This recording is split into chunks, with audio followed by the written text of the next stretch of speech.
우리가 살아가는데 꼭 필요한 것들이 있죠. 그런데 그 필요한 것들이 공짜인 것도 있고 공짜가 아닌 것도 있습니다. 햇빛은 공짜입니다.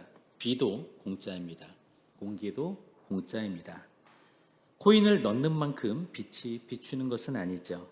우리가 결제한 만큼 비가 내리는 것도 아닙니다. 도시가스를 사용하듯이 공기 사용료를 우리는 내지는 않습니다. 주유하듯 산소가 공급되는 것도 아니죠. 한편 식수는 어떻습니까? 지금은 물을 사서 마시기도 하지만 우리나라에서 생수를 판매하기 시작한 연도는 1994년 3월 16일부터입니다. 그 전까지만 해도 외국에서 물을 사 먹는다더라, 마시는 물을 사서 먹는다, 이 얘기를 들으면 굉장히 황당해하고 의아해했던 그런 분위기였습니다. 그런데 예나 지금이나 양식은 어떻습니까? 공짜가 아닙니다. 양식은 생존에 꼭 필요하지만 양식을 얻으려면 누구나 대가를 치러야 했습니다. 돈을 지불하든 노동을 지불하든 어떤 대가를 지불해야 밥을 먹을 수가 있었던 것이죠. 그래서 주님은 주기도문에서 우리에게 밥을 구하는 기도, 양식을 구하는 기도, 끼니를 구하는 기도를 가르치셨습니다. 그것은 하나님 아버지가 바로 밥을 주시겠다라고 하는 약속이기도 합니다. 지난주에는 몸을 위해 꼭 필요한 밥을 구하는 기도, 양식을 구하는 기도에 대해서 함께 나누었죠. 오늘은 주님께서 영혼의 생존을 위해서 밥과 같이 꼭 필요한 것을 구하게 하십니다. 그것은 바로 죄의 용서입니다. 오늘 12절의 말씀에 우리가 우리에게 죄 지은 자를 사하여 준 것 같이 우리 죄를 사하여 주시옵고, 이 말씀에 대해서 함께 은혜를 나누기를 원합니다. 첫째로, 죄를 사한다라는 것은 빚을 탕감해 준다라는 뜻입니다. 죄를 사하는 것은, 즉 죄를 용서해 준다라는 것은 갚아야 할 빚을 탕감해 준다라는 뜻입니다. 죄는 막연하지가 않습니다. 빚을 지는 것과 같습니다. 우리가 대출을 받으면 우리는 10년이 걸리든 20년이 걸리든 원금과 이자를 함께 갚아 나가야 합니다. 우리가 교통 위반을 해서 범칙금 통지서가 날라오면 우리는 그것을 갚을 때까지 독촉을 받습니다. 심한 경우에는 압류를 당하기도 합니다. 유대인들도 죄를 하나님께 진 빚으로 이해를 했습니다. 그들은 죄를 지으면 경제적으로나 사회적으로 빚을 진 것으로 이해를 했습니다. 그래서 죄를 지으면 당연히 벌을 받아야 한다라고 생각을 했습니다. 빚을 지면 갚아야 하는 것처럼 죄를 지으면 벌을 받아야 하는 것이죠. 죄를 지으면 그와 상응하는 책임을 져야 합니다. 동일한 방법으로 죄를 지은 만큼 받아야 합니다. 상대의 한쪽 눈을 멀게 했으면 자신의 한쪽 눈도 멀게 해야 합니다. 아니면 금전적인 보상을 해야 합니다. 상대의 이를 부러뜨렸으면 자신의 이도 그렇게 해야 됩니다. 아니면 합리적인 보상을 해야 하는 것이죠. 죄는 마음속에만 있는 막연한 문제가 아닙니다. 죄는 실제이고 영향력이 있습니다. 죄는 마음을 다스리면서 관리하는 그런 성격의 것이 아닙니다. 죄는 버려야 할 대상입니다. 우리는 그러한 죄에서 해방되기를 소원해야 합니다. 용서는 그 벌을 탕감해 주는 것이죠. 이것은 있던 것을 눈 감아 준다라는 의미가 아닙니다. 유야무야 넘어가는 것을 말하지 않습니다. 죄를 사한다라는 것은 경제적인 책임이나 사회적인 책임을 면제해 준다라는 것입니다. 그렇기 때문에 용서를 하려면 용서하는 사람이 손해나 불이익을 감수해야 합니다. 용서에는 희생이 따릅니다. 인류 역사상 가장 큰 용서였던 것은 바로 예수님께서 십자가에서 보여주신 희생이었죠. 우리는 값없이 죄사함을 받습니다. 그런데 우리에게 값없는 죄사함을 주시기 위해서 하나님께서는 독생자 예수 그리스도를 십자가에 못 박는 어마어마한 희생을 치르셨다라는 것입니다. 우리는 우리가 마땅히 받아야 할 형벌이 있었지만 예수님의 이 희생 때문에 그 형벌에서 면제가 된 것이죠. 탕감이 된 것이죠. 우리에게는 용서라는 말이 참 익숙합니다. 매 주일마다, 그리고 오늘도 정결한 마음 주옵소서라고 찬양을 했습니다. 그리고 사죄의 확신을 주는 말씀에 아멘이라고 고백도 했습니다. 그런데 우리는 예수님의 희생으로 받은 이 용서를 마치 백화점에서 물건을 살 때에 받는 사은품 정도로 대할 때가 많은 것 같습니다. 우리의 주 관심은 이 세상에서 누릴 수 있는 것들이나 아니면 누리고 싶은 것들이고, 죄의 문제에 대해서 또 용서의 문제에 대해서는 쇼핑백에서 꺼내지도 않은 채 그대로 거실 한켠에 두고 방치할 때가 얼마나 많습니까? 20세기의 소설가이자 비평가인 라르갈타 라스키라는 사람은 무신론자였습니다. 그는 어느 인터뷰에서 자신의 속내를 진솔하게 털어놓았습니다. 제가 당신네 그리스도인들에게 제일 부러운 것이 있다면 바로 용서랍니다. 저는 저를 용서해 줄 사람이 없거든요. 하나님을 아버지라고 부르는 자녀인 우리는 기뻐해야 합니다. 우리에게는 이미 하나님의 용서가 임했기 때문입니다. 이것은 쓸만한 사은품을 받아서 유쾌한 그런 차원의 것이 아닙니다. 세금 폭탄이 감면된 그런 차원의 것도 아닙니다. 빚독촉을 하던 사람이 어느 날 사라진 그런 차원의 것도 아니죠. 내 힘으로 어쩔 수 없던 빚, 내 능력으로 해결할 수 없던 그 빚을 도저히 내 힘으로 지울 수도 없고 해결할 수도 없는 그것을 바로 아들을 희생하심으로써 탕감된 은혜인 것입니다. 버려야 할 죄, 해방되어야 할 죄가 그 근원부터 해결이 된 것이죠. 죄는 빚이라는 것, 용서받는 것은 빚을 탕감받는 것이라고 생각한다면 우리의 회개는 더 부지런해져야 합니다. 우리의 기도는 더 빈번해져야 합니다. 죄도 회개도 용서도 결코 추상적인 개념이 아닙니다. 이것은 실제입니다. 둘째로, 용서를 실천해야 하나님과 친밀한 교제를 나눌 수가 있습니다. 하나님과 매일 교제하기 위해서 용서는 매일 필요합니다. 성도는 무엇입니까? 거룩한 백성, 거룩한 무리이죠. 그런데 성도를 정의하는 또 다른 방법이 있습니까? 성도는 바로 의로워진 죄인들입니다. 그리고 교회 공동체는 의로워진 죄인들의 공동체입니다. 그러니까 우리도 죄인이에요. 그런데 계속의 은혜로 우리는 의로워진 것이죠. 성도는 믿음으로 의롭다함을 받습니다. 믿음으로써 과거, 현재, 미래의 모든 죄가 탕감이 됩니다. 죄의 형벌로부터 구원을 받습니다. 그럼에도 불구하고 성도는 어떻습니까? 지상에 사는 동안 죄에 대해서 자유롭지가 않습니다. 그리고 죄의 습관이 여전히 남아 있습니다. 죄의 세력으로부터 영향을 받습니다. 믿음이 있는 성도라 할지라도 여전히 죄에 빠져들 수가 있습니다. 그래서 우리는 날마다 기도해야 됩니다. 그리고 날마다 용서하고 또 용서를 구해야 합니다. 이것이 바로 성화의 과정인 것이죠. 이미 목욕한 사람은 어떻죠? 잠시 외출했다고 해서 다시 목욕하지는 않습니다. 목욕이 칭의, 하나님의 은혜로서 의롭다, 믿음으로써 의롭다 칭함을 받았다면 그 다음에 필요한 것은 무엇이죠? 손발을 닦는, 또 세수를 하는 그러한 정결함이 필요합니다. 이것은 바로 성화의 과정입니다. 우리는 밥을 먹듯이 회개하고 용서를 받아야 합니다. 그리고 우리가 용서받았듯이 우리는 서로를 용서하고 용납해야 합니다.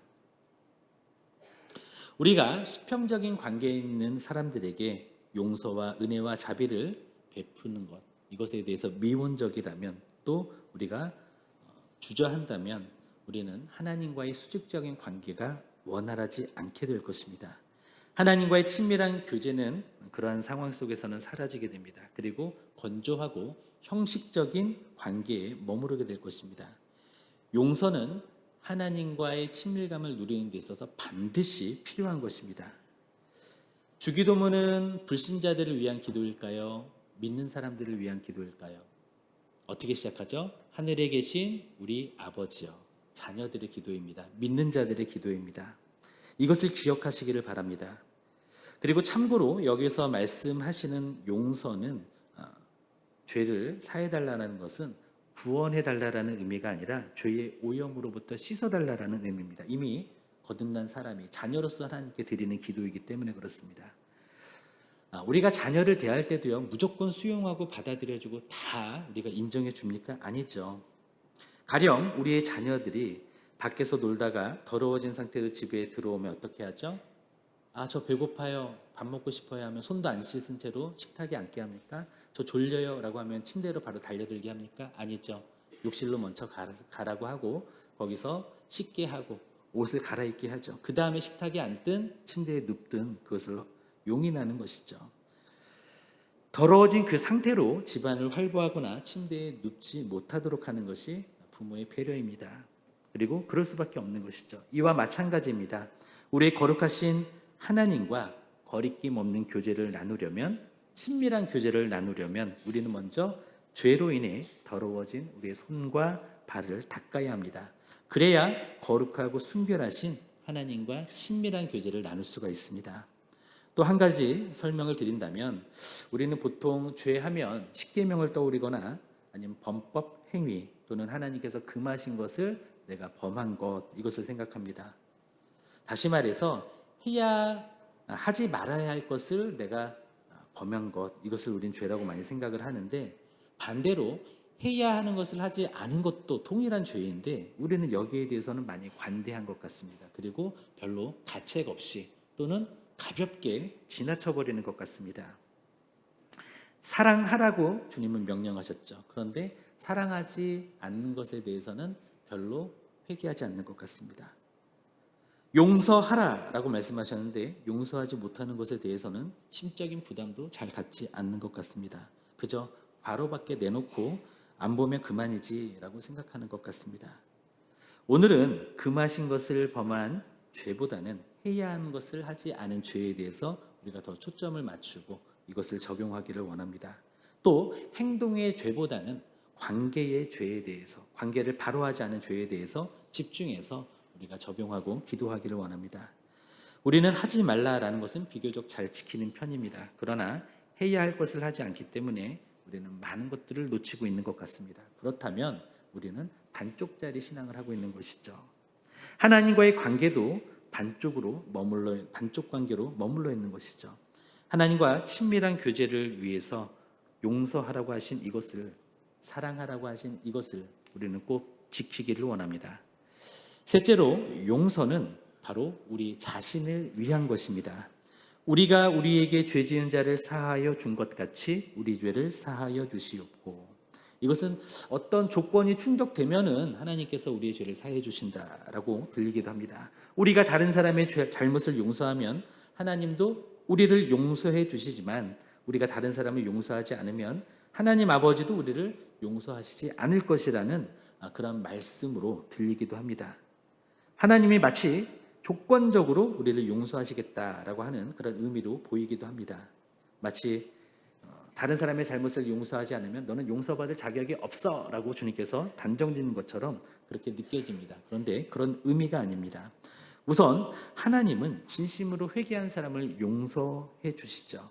그러면 진심으로 회개한 사람에게 나타나는 열매, 또 진심으로 회개한 사람에게 나타나는 특징은 무엇일까요? 내가 하나님께 용서를 받았으니 나도 용서하게 되는 것입니다.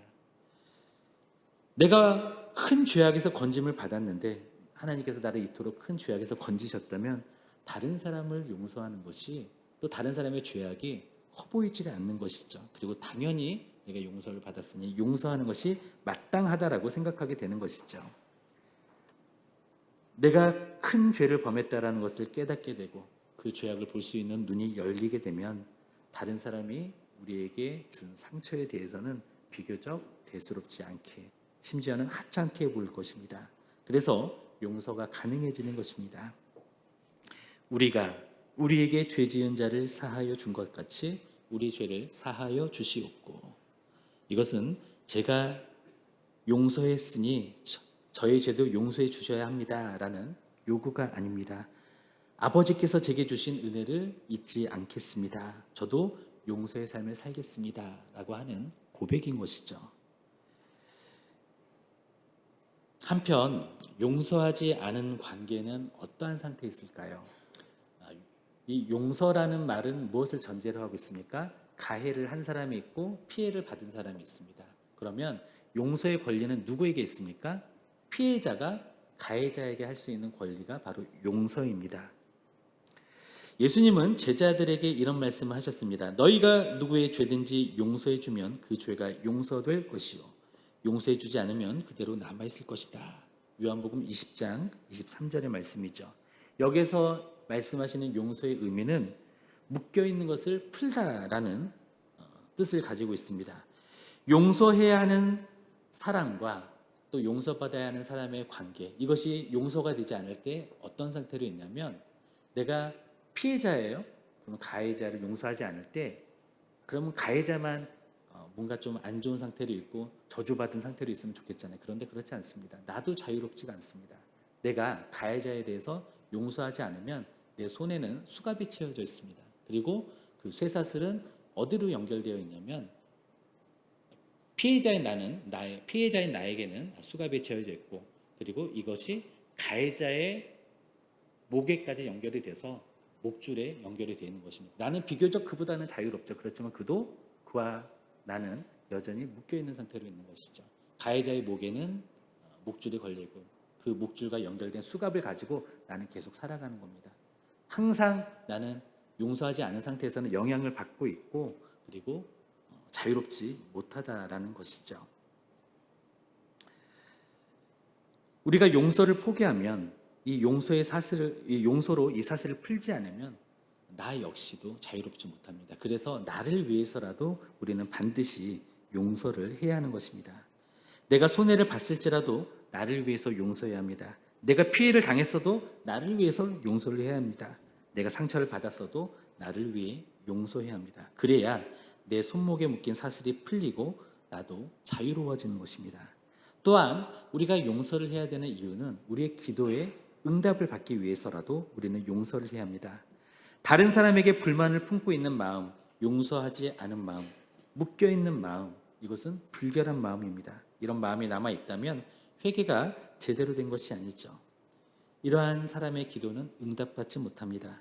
우리가 만약 하나님의 은혜로운 용서를 받기 위해 우리의 손을 펼쳐서 하나님께 손을 높이 든다고 할지라도, 우리에게 잘못한 사람들에게는 그 손을 닫고 주먹을 쥐고 있다면 얼마나 모순입니까?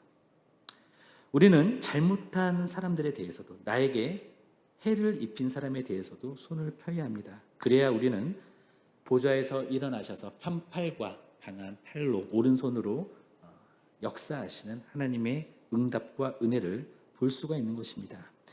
용서는 타인뿐만 아니라 무엇보다 내 자신을 위한 길이라는 것을 기억하시기를 바랍니다. 1995년 4월 19일에 미국의 오클라호마에서 테러가 발생했습니다. 이 사건은 2001년 9.11 테러가 있기 전까지 미국 영토에서 발생한 테러 중에서 가장 큰 사건이었습니다. 이 폭탄 테러로 6세 이하 아동 19명뿐만 아니라 이들을 포함한 168명이 목숨을 잃었습니다. 그리고 680명 이상의 사람들이 부상을 입었습니다. 또한 이 폭탄 테러로 인해서